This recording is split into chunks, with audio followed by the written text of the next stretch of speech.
by Priyansu Gupta। हरे अपना ससुराल जाइबो हो, नैहर में गर्दा बुड़ाइबो हो। हरे अपना ससुराल जाइबो हो, नैहर में गर्दा बुड़ाइबो हो। कि हम ना सहब सखे ससुरा के झावे हो, फतार हमर का करे है।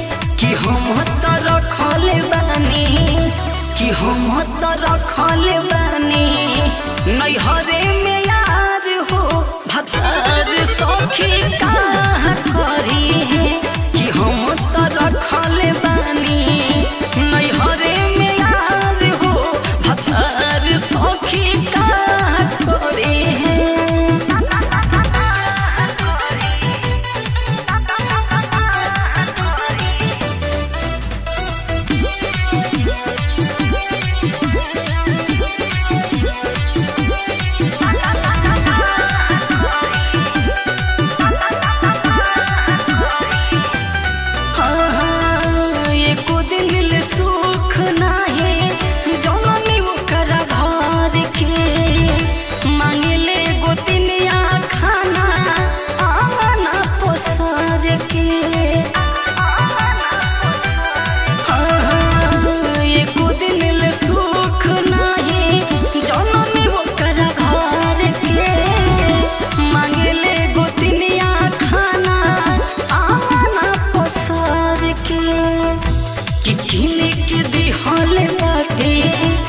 किने के दिहले बाटे सोनावा के हार हो, फतार सखी का करी है।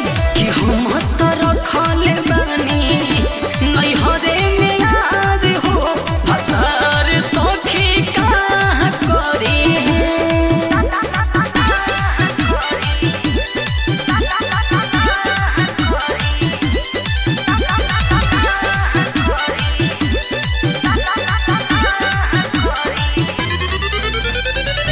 by Priyansu Gupta।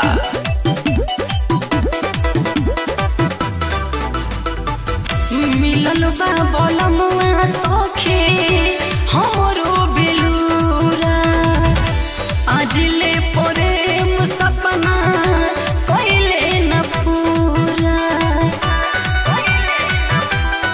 एहो मिलल बा बलमुआ सखी हमरो बेलूरा, आज ले प्रेम सपना कइले न पूरा।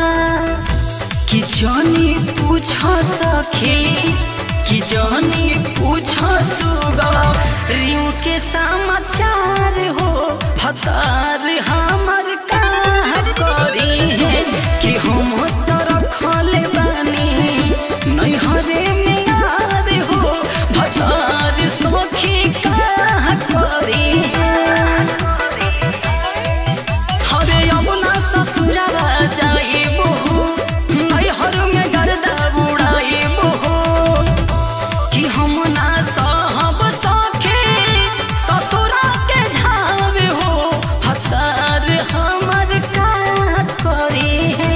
कि हम तो रखल बानी, कि हम तो रखल बानी नैहरे में याद हो, फतार सखी का करी है। कि हम तो रखल बानी नैहरे में याद हो, फतार सखी का करे है। Apple recording studio Mumbai.